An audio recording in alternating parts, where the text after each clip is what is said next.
Nagyon sok szeretettel köszöntök mindenkit a PLC létradiagramos programozás következő modulján, Pátrovics Botond vagyok. A mostani alkalommal egy tartály átemelő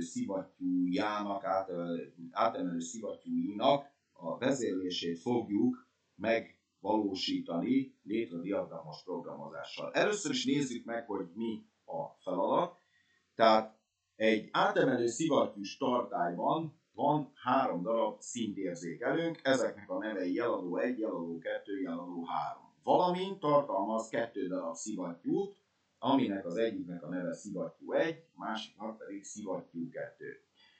És akkor milyen feltételeknek kell megvalósulnia? Ha a jeladó 1 és a jeladó 2 érzékel, ebben az esetben bekapcsol a szivattyú 1. Ha a jeladó 1, jeladó 2 és a jeladó 3 is egyaránt érzékel, akkor bekapcsol a szivattyú 1 mellé szivattyú 2 is. Jeladó 2 szintje alatti állapotban a szivattyú 2 ki fog kapcsolni, jeladó 1 szintje alatti állapotban pedig a szivattyú 1 is ki fog kapcsolni. Illetve van benne egy öndiagnosztika a szivattyúk működését illetően. Ha a szivattyú 1 bekapcsolásakor az áramlás 1 érzékelő 5 másodpercen belül nem ad visszajelzést az áramlás beindulására, akkor egy hiba A keletkezik, ami nekem olyan formában fog visszatükröződni, hogy egy piros lámpa kigyullad. Ha a szivattyú 2 bekapcsolásakor az áramlás 2 érzékelő 5 szekundumon belül nem ad visszajelzést az áramlás beindulására, akkor pedig egy másik, egy hiba B információ jelenik meg számomra úgy, hogy egy másik piros lámpa fog nekem kigyulladni. Nézzük meg magát a feladatot, hogy így vizuálisan, hogy néz ki. Tehát itt van maga a tartály, ez a nagy téglalap,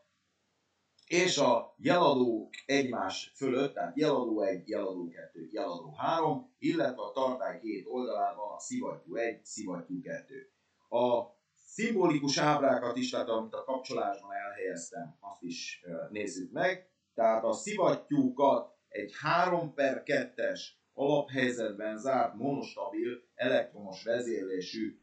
szelep vezérli, és az átváltást ugye elektromosan fogunk megvalósítani, ugye jelen pillanatban, ugye, ahogy említettem, alaphelyzetben zárt a szelep, és Y1 fogja, egyes mágnesszelep fogja a szivattyú 1-nek a szelepét átváltani, és Y2 fogja a szivattyú 2-nek a mágnesszelepét átváltoztatni. És an tekintetben, hogy még annyit elfelejtettem mondani, és ezzel kiegészíteném, hogy itt egy picit máshogy oldottam meg magát a kapcsolásokat, a jeladónak a kapcsolásait, ugyanis a fluid színnek az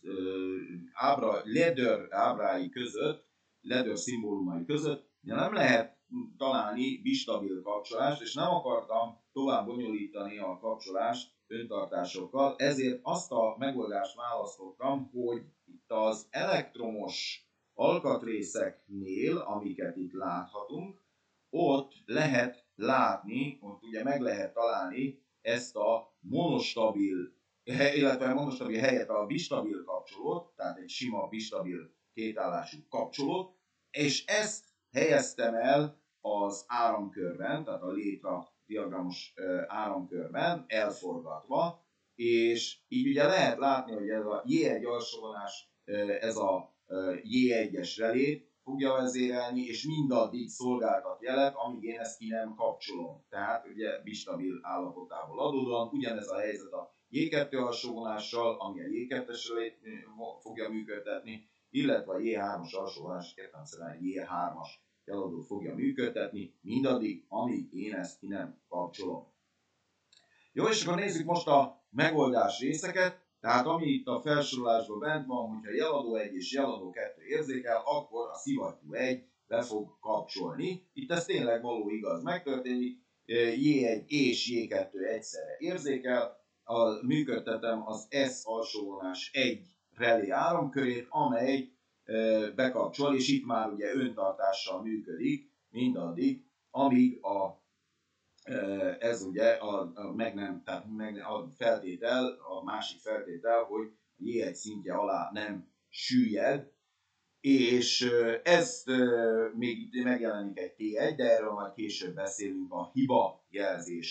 hibaérzékelés kapcsán. Kigyújt nekem egy sárga lámpát, és ami a működést jelzi, és az Y1-es mágnes szerepet működtetni fogja. Ha jeladó 1, jeladó 2 és jeladó 3 érzékel, akkor beindul a szivattyú 2.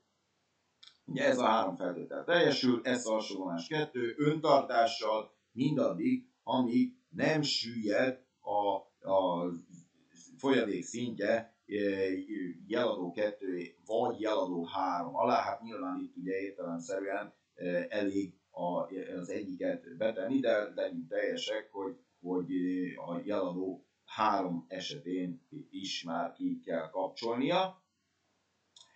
Itt ugyanaz a történet, hogy van egy sárga lámpánk, van, ami a működés jelzi, ugye itt most ebben az esetben az Y2-t működtetünk, és itt van egy T2-es időrelé. Mi célt szolgálnak a T2-es időrelének egész pontosan a bontó érintkező, tehát itt a T1 időrelé bontó érintkező, itt pedig a T2 érintkező bontó érintkező. Nézzük meg, tehát itt az történik, hogyha szivattyú egy bekapcsolásakor az áramlás egy érzékelő 5 szekundumon belül nem ad visszajelzést a hiba beindulásáról, akkor a hiba jelenik meg, és egy piros hibajelző lámpa kigyullad. Itt én azért nem áramlás egy nevet adtam ez is egy érzékelő akar lenni, csak itt már ugye öntartást használtam, és ennek azért nem áramlás egyet, illetve itt a hiba B esetén meg áramlás 2 hibát adtam, vagy elnevezést adtam, mert túl hosszú lett volna, tehát hogy áttekinthető maradjon. Tehát ez gyakorlatilag a hiba A, az áramlás 1, a hiba B pedig az áramlás 2-nek felel meg. A lényege ennek az, hogy ha én ezt a szivattyú elindítását követő 5 másodpercen belül nem nyomom le, akkor ez a T1, ez egy bekapcsolás késleltető relé, aminek ugye az a szerepe, hogy a bekapcsolástól kezdődően a késleltetés ideig, tehát a ciklusidő alatt végig feszültség alatt kell lenni. Tehát ez gyakorlatilag a szivattyú 1-jel feszültség alá kerül, és elkezdődik a számlálás. Ugyanúgy itt is a szivattyú 2 feszültség alá kerül, és elindul a számlálás. Ha viszont 5 másodpercen belül lenyomom ezt a hiba A jelű szenzort, érzékelő, itt pedig a hiba B szenzort érzékel, tehát ez az áramlás 1, ez az áramlás 2, abban az esetben itt ugye a hiba A-val H1-et, a hiba B-vel H2 relét működtetem, és ez meg fogja szakítani itt a felső esetben a H1 bontó érintkező a T1 időrelét, a H2 pedig meg fogja szakítani a T2 időrelé számlálását, azaz, hogyha megtörténik 5 másodpercen belül ez a beavatkozás, tehát a szenzorok, itt ez a szenzor és ez a szenzor érzékeli azt, hogy az áramlás megindult, akkor nem fog nekem kigyulladni a hiba jelző lámpa. És utána hogyan tudom a hibát törölni, itt végül, azt beírom, vagy azt választom, hogy van egy ilyen úgymond nyugtáz, amihez hozzácsatlakoztatok egy N relét, ez is elég egy monostabil nyomogom, és ennek következtében itt is bontom az áramkört, meg itt is bontom a T2-nek, T1-nek is, meg T2-nek is az áramkörét. Jó, és akkor végül nézzük meg, hogy így de ezt majd le is fogjuk szimulálni, tehát itt lehet látni azt, hogy hogyan működik hibátlan üzemi körülmények között ez a kapcsolás, tehát lehet látni, hogy mind a két sárga lámpa világít, mind a két szivattyú működik, és a piros lámpák pedig egyáltalán nem világítanak, és akkor nézzük meg egy példát arra is, hogy hibás működés esetén lehet látni, hogy csak az Y1-nek a sárga lámpája világít, tehát a szivattyú 1 működik, a szivattyú 2 kiállt hibára, nem működik a sárga lámpa, és nincs a szivattyúnak sem, tehát nem világít a sárga lámpa, és nem működik a szivattyú sem, de a hozzá tartozó piros lámpa viszont működik, amit majd a későbbiekben láthatunk, hogy a nyugtáz gombbal tudjuk elfogadni, és ezáltal a hibát törölni. Jó, és akkor most nézzük meg magát a kapcsolást. Előkészítettem azokat az alkatrészeket, amelyek itt szükségesek a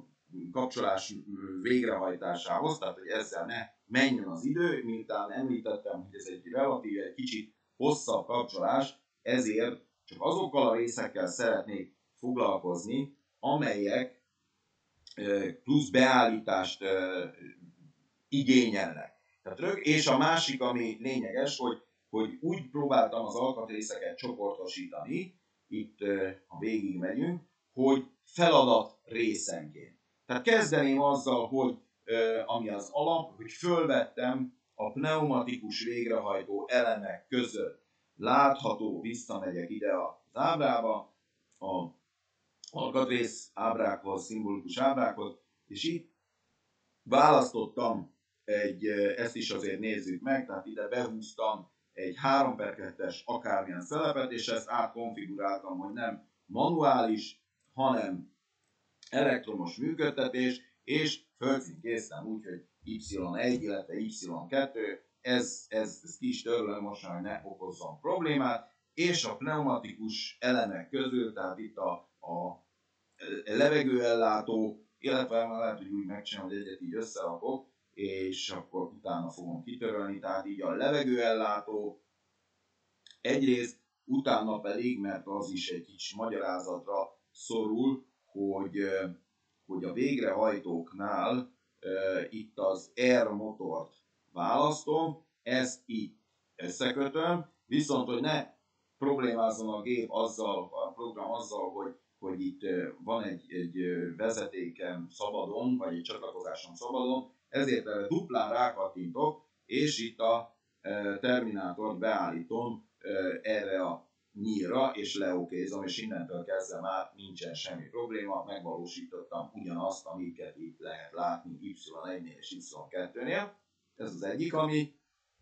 lényeges, ami különbözik a hagyományos létradiagramos program elkészítésétől, illetve a másik pedig ez a bizonyos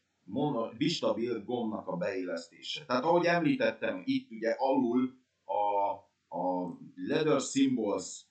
kategóriában ez nem található, tehát mindenféleképpen ide visszajövök a Manually Operated elektromos részekhez, ide beszúrok egy ilyen bistabil kapcsolót, tehát ugye itt lehet látni, hogy ez a kis V betű teszi különbözővé itt a kis V szimbólum, vagy négyzetgyök szimbólum hiánya, ugye itt ez arra utal, hogy monostabil, de olyan van a létraszimbólumok között, és ezt utána fogom jobb egérgombbal rákattítok, és azt mondom, hogy rotate, hát sajnos egy kanyarban, ezt lehet, hogy bár a 270-et, ha megpróbáljuk, igen, akkor egy lépésben is meg tudjuk valósítani, és itt ugye utána be is tudom már kötni, és a másik végét nem kötöm be. Illetve viszont, hogyha ezt én fel akarnám címkézni, és azt mondom, hogy J1, akkor az a probléma, hogy ezt nyilván, ahogy a kapcsolót is elforgattam, éppen ezért a hozzá tartozó címke is el fog fordulni. Tehát ezt én úgy oldottam meg, hogy lemegyek ide teljesen az alkatrész könyvtárfa legaljára, és akkor itt azt mondom, hogy text, erre duplán rákattintok, meg a textre is duplán rákattintok, és ide beírom azt, hogy J1, csak nagybetűkkel, J1 alsó vonás, azt mondom, hogy oké, és akkor innen ezt fogom, és ide kihozom, áthúzom, és ezt be is zárhatom, nem akarom elmenteni, és innentől kezdve viszont már nagyon egyszerű dolgom, már Ctrl-C, Ctrl-V-vel készítek egy másolatot, és akkor itt már csak ugye belekattintok, és azt mondom, hogy J2, illetve ugyanezt még egyszer elvégzem, Ctrl-C, Ctrl-V, és J3, tehát itt mindösszesen ennyi dolgom van, és innentől kezdve megvannak a jeladóim, illetve a jeladó címkézéseim.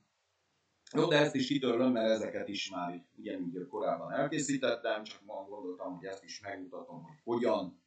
kell, hogyan célszerű, én hogyan választottam ki ezt. És akkor ahogy meg ezt is kitöröljük, így, és akkor ahogy az előbb említettem, akkor logikai lépésenként raknám össze a kapcsolást. Tehát kijelölöm először így az oldalra bekészített J1 alsóvonás, J2 alsóvonás, J3 alsóvonás, monostabil, illetve bistabil kapcsolóimat, és a hozzá beillesztett, kiválasztott J1, J2, J3 reléket, és akkor ezeket csak egyszerűen fogom és bekötöm. A kapcsolóknak az egyik végét a 24 voltra, a másik végét pedig összekötöm a J1-jel, a J2-vel és J3-mal, és utána már csak egyszerű dolgom van, mert a reléknek a végeit pedig összekötöm a testtel, tehát a földdel, tehát gyakorlatilag az áramként egy picit följebb viszem, hogy lehetőség szerint kiférjünk egy képernyőre, még ebből is egy kicsit lehet, hogy följebb viszem ezt is, meg ezt is, és akkor így majd végén meglátjuk, hogy mennyit kell rajta változtatni. A következő, és akkor megint inkább így visszamennék a prezentációra, ugyanúgy azt szerint a lépések szerint fogom elkészíteni a kapcsolást, ahogy itt látható, tehát egyelőre meg vagyunk ezzel a résszel. A következő jön az, hogy jeladó 1 és jeladó 2 érzékel, akkor szivattyú 1 bekapcsol, és a működést jelző lámpa az sárga színű lesz. Tehát jön ennek a résznek a bekötése, tehát kijelölöm, és ide felhúzom magába a kapcsolásba, és akkor J1-et bekötöm ide, összekötöm J1 és J2 ugye sorba kapcsolva, ez, hogyha két feltétel teljesül, működtetni fogja a szivattyút. Ezt bekötöm ugye nullára, és akkor ugye azt mondtuk, hogy ezt, meg ezt, tehát ezek fogják, ugye kialakítok itt egy öntartást, a T1 pedig fog az időzítéshez, tehát a hiba jelzéshez kapcsolódni. Itt nem kell módosítani, duplán rákattintok, itt sárga, tehát az alapszín a lámpának, alapszíne a lámpának sárga, tehát itt nem kell módosítani. Bekötöm, és a lámpával természetesen ugye párhuzamosan bekötöm az Y1-et, tehát ami működteti nekem ezt a relét, ezt is egy picit följebb viszem, ha már így elkészítettem, hogy kiférjünk. Jó, akkor menjünk lejjebb, és most már az egészet így egy picit ezeket az alkatrészeket is mind följebb tudom hozni, hogy láthatóak legyenek. A következő ugyanez a megoldás, hogy itt gyakorlatilag a másik szivattyúra ugyanezt el kell végezni. Értelemszerűen annyi a különbség, ide, hogyha megnézzük, hogy itt ugye jeladó 1 és jeladó 2 és jeladó 3 érzékel, akkor fog a szivattyú bekapcsolni. Tehát itt ennyi, hogy itt J1, J2 és J3 lesz az, ami érzékelni fog egyszerre, tehát vagy érzékelnie kell egyszerre, hogy a kettes szivattyúnak a reléje is kapcsoljon, így, és akkor utána itt szintén azt csinálom, hogy a többi, tehát megvalósítom az öntartást, ahogy ezt az előbb mondtuk, tehát egyrészt ugye addig működik, megint csak itt, hogyha megnézzük, az Y, illetve a szivattyú 2, ameddig a jeladó 2 szintje alá nem csökken a folyadékunk. Jó, és akkor, illetve még ugye vissza kell menni, mert megint csak az időzítőnek a bekapcsolását, ezt egy picit arra viszem, hogy ne ennyire így tegye ezt vissza, így, tehát hogy több helyen legyen, így, na most már jó. Tehát itt meg, ahogy ezt beszéltük, ezt a hiba esetén ez ugye bontani fogja ennek az áramkörét, és akkor most csak annyit kell, hogy még egy picit lehet itt is egy inkább széthúzom, hogy több helyünk legyen. Így, és most már így jó is lesz, de behozom ide alá, ide visszakötöm párhuzamosan, nem egészen így, még egy picit hívjuk ezt arrébb, így, és akkor most már talán elég lesz a hely ide, nem, még mindig nem szereti, akkor még egy picit ezt húzzuk így kijebb, így, és akkor most talán már szeretni fogja, hogy ide szeretném. Na most jó, így, nagyszerű, ezt ide bekötjük, tehát a Y2, tehát a második szivattyú, kettős szivattyút működtető mágnes szelettel párhuzamosan be van kötve szintén, ugye rákattintok duplán, sárga az alapszint, tehát ezen nem változtatunk. Megtörtént, egy picit ezt is az egészet feljebb visszük, és akkor megint ugye az következne, hogy egy picit az itt félretett alkatrészeket visszahozom, hogy szintén ugye ezek itt elférjenek most már egy képernyő felületen, és egészen így, vissza, így, és akkor bezárjuk, most már jók vagyunk, és akkor jönnének hogy hiba esetén mi történik. Következő dián, tehát lehet látni azt, hogy hiba jelzés, a szivattyú 1 bekapcsolásakor az áramlás 1 érzékelő 5 szekundumban belül nem ad visszajelzést, az áramlás beindulásáról, akkor hiba, és kigyullad a piros lámpa. Nézzük meg, tehát itt van egy T1-es, itt, hogyha lemegyünk, visszamegyünk most már az időrelékhez, ugye SO jelű relénk, tehát a relay with switch on delay, tehát bekapcsolás késleltető relét fogunk használni. Ezeket, hogyha ide beillesztjük, ide, és megcsináljuk a kötéseket, tehát a szükséges bekötéseket, tehát ezt rákötjük a tápfeszültségre, ezt ugye összekötjük, hogy a H1 ugye abban az esetben fog működni a T1, hogyha a H1-jel 5 másodpercen belül nem szakítom meg ezt az áramkört, és akkor ezt ide vissza, és ugye itt van maga a hiba A-val, ahogy az előbb említettem, hiba A-val jelöltik az áramlás 1-et, tehát hogy hiba A vagy nem érzékelő működtetése fogja működtetni nekem, vagy nem a H1-et, és a H1, ha működtetem, tehát ha lenyomom ezt a relét, ezt az érintkezőt, és működik a relé, akkor ki fogja kapcsolni nekem az időzítést, azaz, tehát 5 másodpercen belül, azaz nem fogja bontani ezt az áramkört, tehát a lámpa folyamatosan világítani fog, és az Y1 is áram alatt marad. Ezt is egy öntartással fogom megvalósítani, ezt a monost, ami ide is, aki akar egyébként, és úgy gondolja, beépíthet ugyanilyen kapcsolót. Én itt már nem akartam ezt tovább ezzel a kapcsolóval a jeladót helyettesíteni.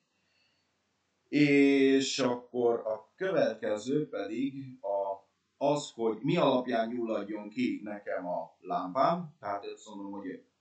működteti a T1 záróérintkezőt,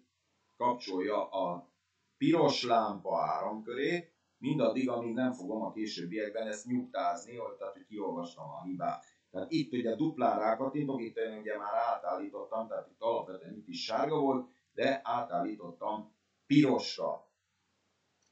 az érzékelő, a lámpának a világítását. Tehát ezzel így akkor ezzel a résszel is meg vagyok. És akkor következne gyakorlatilag ugyanez a másik szivattyú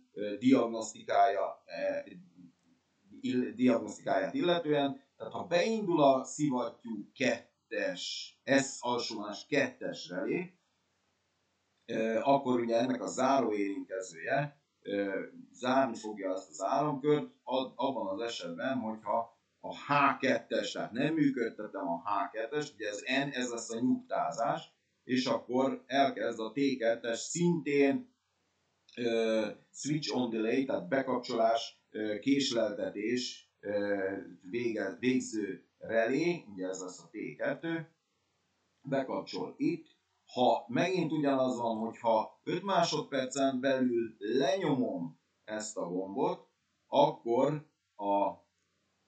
és a szivattyú 2 is ugye működik, ugye itt is az a feltétel, hogy a szivattyú 1, tehát csak akkor fog nekem hibát jelezni, ha működik a szivattyú, tehát itt is a S1, itt pedig ugye az S2-nek áram alatt kell lenni, behúzott állapotba kell lenni, tehát a szivattyú reléknek áram alatt kell lenniük, én akkor tudom a 5 másodpercen belül megnyomni, és akkor, ha megnyomom, akkor ugye fogja, tehát akkor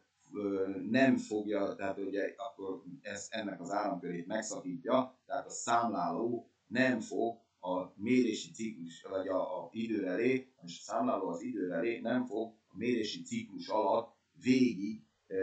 számolni, tehát nem fog mérni, nem lesz feszültség alatt, így nem fogja bontani az áramkört. Jó, akkor itt a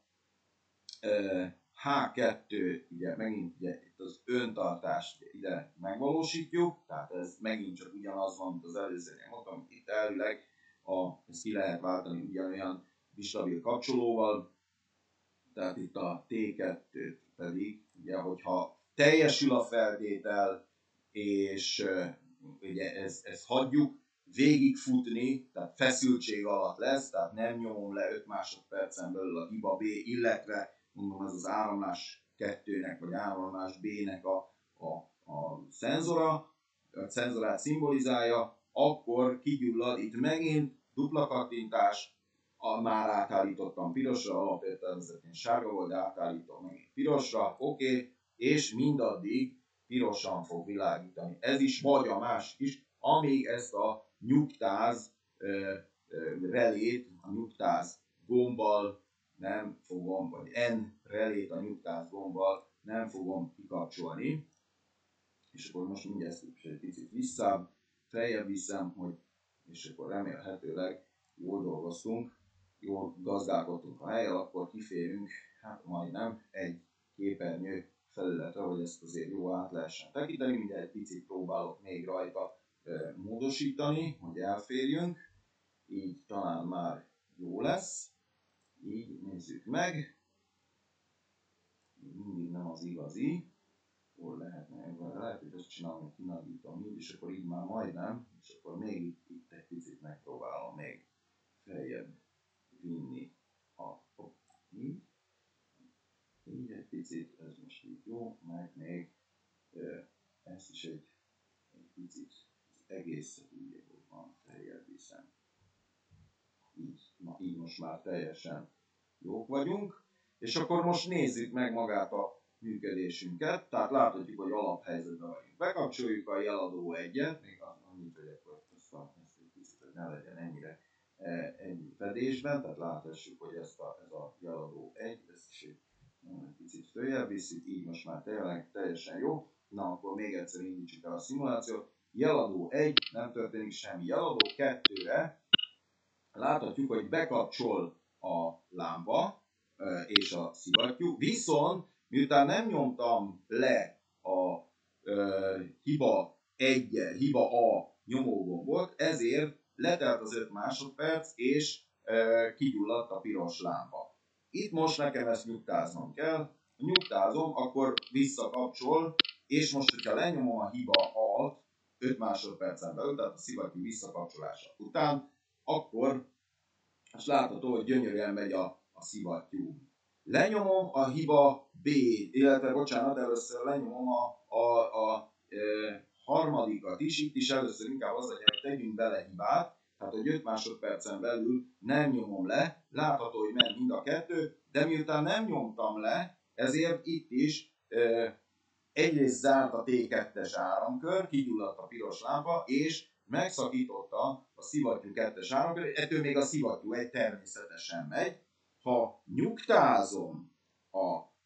ezt az állapotot, tehát töröltem a hibát, akkor most a hiba B-t gyorsan lenyomom, és akkor most már lehet látni, hogy gyönyörűen megy mind a két szivattyú, nem történik nem történik semmi hibajelzés, tehát most ez az üzemkész teljesen hibátlan üzemi állapot, és természetesen itt, hogyha most azt mondom, hogy a két szivattyú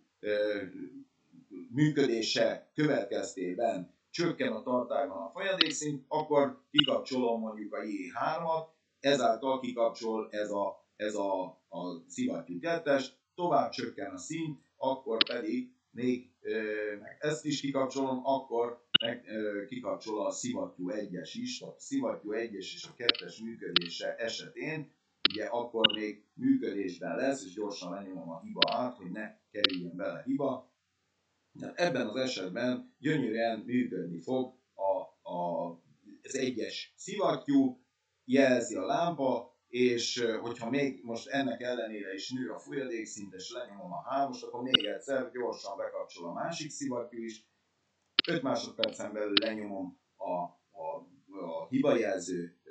illetve magát azt, hogy elindult az áramlás, tehát így nem kerül hiba a rendszerbe, és ez így akkor gyönyörűen működni fog, mindaddig, amíg az érzékelők érzékelik, a jeladók érzékelik, hogy magas a folyadékszint, vagy egy bizonyos szintet meghalad a folyadékszint. Hogyha J1 szintje alá süllyedünk, akkor viszont mind a két szenzor, illetve mind a két szivattyú kikapcsol. Leállítom a szimulációt. Én ezzel a prezentációval, illetve bemutatóval eznyit szerettem volna ezzel a feladattal kapcsolatban elmondani. Remélem hasznosak voltak az információk. Köszönöm szépen mindenkinek a figyelmét, mindenkinek további jó tanulást kívánok, viszontlátásra!